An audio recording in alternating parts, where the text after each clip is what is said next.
Donc, nous, notre magazine, c'est le magazine Secte. Notre thème, c'était le fanatisme chrétien et on a décidé de faire notre article sur l'ordre du temple solaire. Donc, avant de vous embarquer dans une lecture sur un sujet aussi fascinant que le fanatisme chrétien, nous tenons à faire quelques précisions. En effet, pour bien comprendre les articles qui vont suivre, vous devez bien comprendre ce qu'est une secte et ce qu'est le fanatisme. Premièrement, une secte est un ensemble de personnes professant une même doctrine, philosophique, religieuse, etc. Et deuxièmement, le fanatisme en général est le dévouement absolu et exclusif à une cause qui pousse à l'intolérance religieuse ou politique et qui conduit à des actes de violence. Bref, avec ces deux définitions, vous êtes maintenant prêts à entrer dans le monde du fanatisme. Donc, comme j'ai dit avant, nous, c'est le fanatisme chrétien. Donc là, on va parler un peu du christianisme. Pour continuer, nous avons aussi cru important de vous en apprendre davantage sur le christianisme, qui est la religion comptant le plus d'adeptes, soit 2,1 milliards. Cette dernière compte trois branches distinctes, soit l'Église catholique avec 50%, l'Église protestante avec 37% et l'Église orthodoxe avec 12%. Le dernier 1% est composé d'églises chrétiennes plus ou moins pratiquées, dont plusieurs sectes. En effet, la naissance du christianisme remonte au 1er siècle et se base sur la vie de Jésus de Nazareth, qui est le prophète venu sur terre afin de montrer la voie de Dieu. Cette religion pousse ses croyants à développer des valeurs et des principes tels que l'amour, le respect, le courage, la joie et la paix, en passant à travers de différents rythmes comme le baptême, la première communion, le mariage, etc. Donc maintenant, on va parler un peu des fondateurs et de l'historique.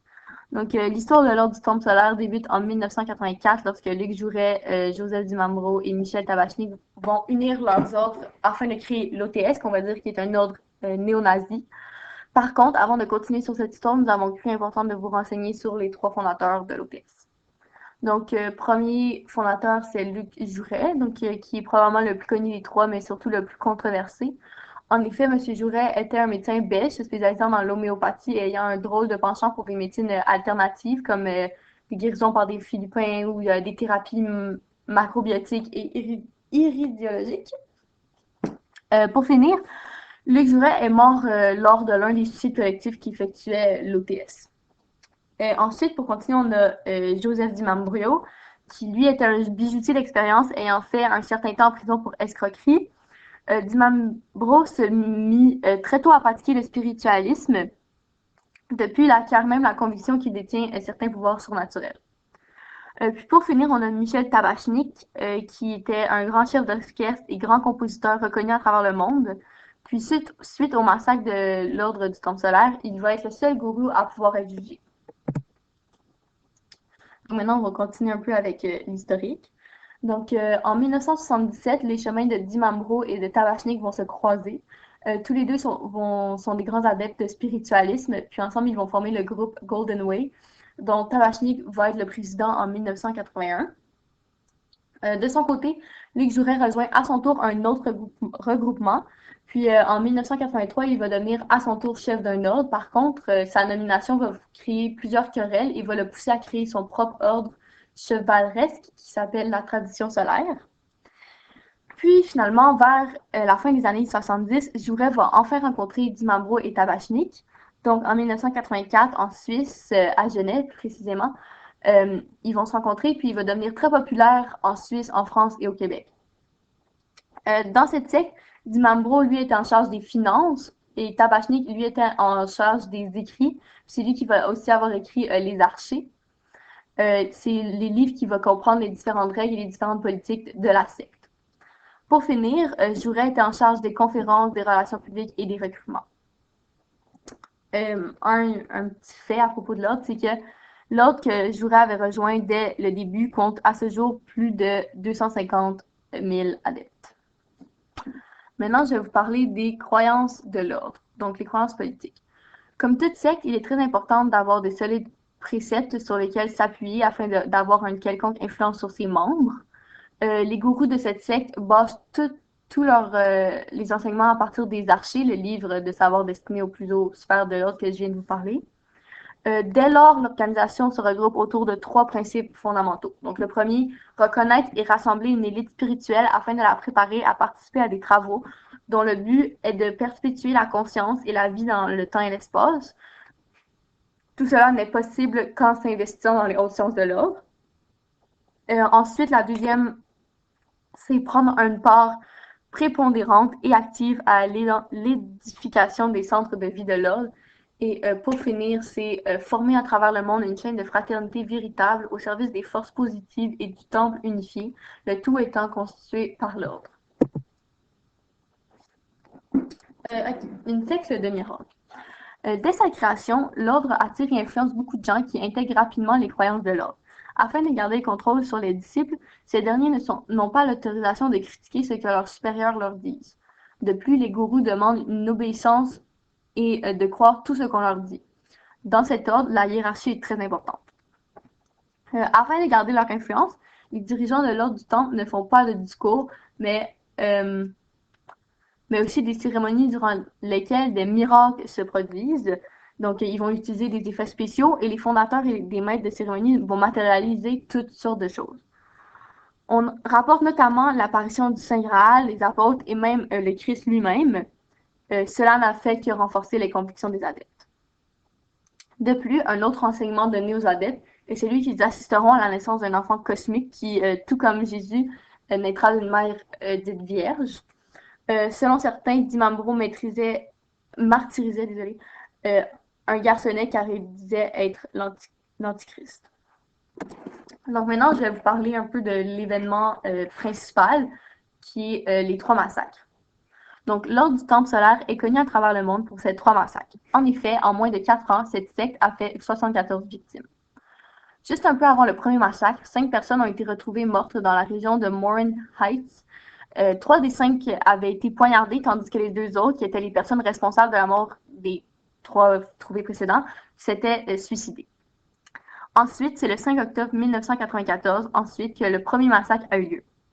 Malheureusement, 25 victimes sont retrouvées dans la région de Salvan et 23 autres victimes sont retrouvées sur une ferme des cantons de Fribourg.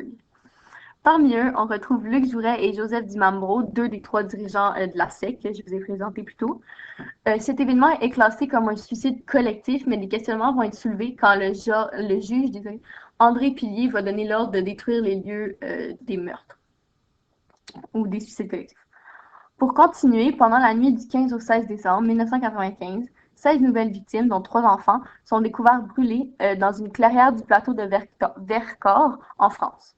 Un détail assez troublant, c'est que les corps avaient été disposés en cercle. Depuis, comme en décembre 1994, la tragédie a été commise par 2 personnes, puis celles-ci se sont enlevées la vie par la suite. Finalement, le dernier massacre a eu lieu le 22 mars 1996 au Québec, à Saint-Sassimir. 5 autres corps vont être découverts. Par contre, l'événement le plus surprenant de ce dernier massacre est que la police a retrouvé 3 survivants, puis dans le fond, c'était 3 adolescents, puis ceux-ci avaient réussi à négocier de rester en vie avec leurs parents. Pour conclure, après le 3e massacre, la police a finalement décidé de mettre fin à toute cette horreur en procédant au démantèlement de l'ordre. Puis comme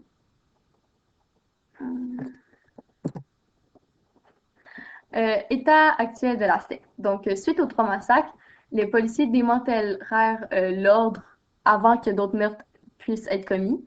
Par la suite, en 1997, le seul fondateur de l'ordre ayant survécu au massacre, Michel Tabachnik, est arrêté et amené en procès.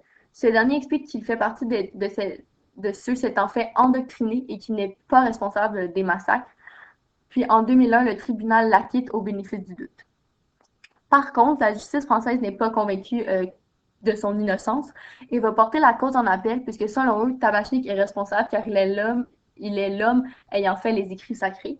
Donc en 2006, on va le rejuger puis à nouveau, il va être à nouveau acquitté. Désolé. De plus, l'OTS n'est maintenant plus qu'un souvenir. Seuls certains anciens membres sont toujours en vie et remarquent la stupidité de la secte qu'ils ont si longuement admirée. Maintenant, je vais vous parler des droits humains qui n'ont pas été respectés par cette secte. Donc, comme vous avez pu le constater, l'ordre du Temple solaire est une secte très extrême et en effet, celle-ci bafoue une variété de droits humains. Donc, premier droit, c'est la liberté de pensée, de croyance, d'opinion et d'expression, y compris la liberté de presse, parce que, comme mentionné dans un des articles précédents, les membres de la secte n'avaient pas le droit de critiquer ou de questionner les ordres donnés par leurs supérieurs, ce qui est évidemment un non-respect du droit humain cité plus haut.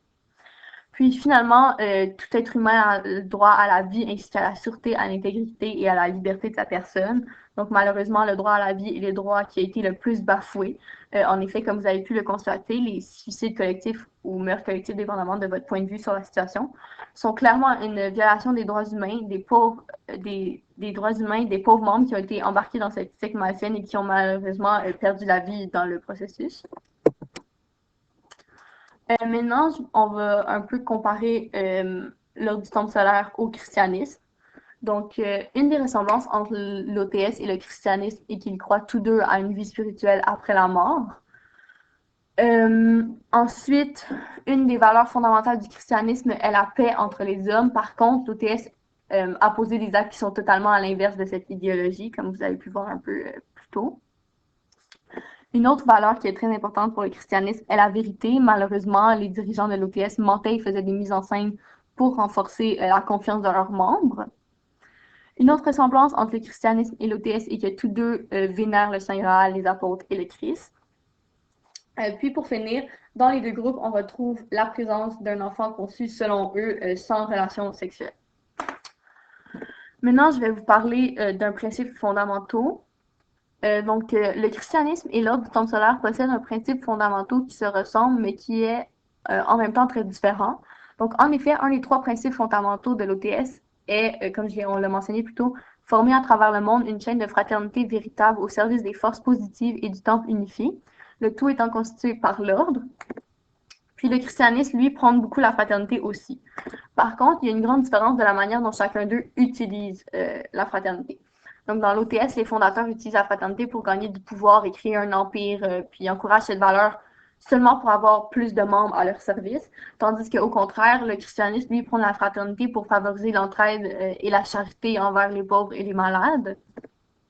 Donc, tout cela, ça nous amène à nous questionner sur la vraie signification du mot fraternité.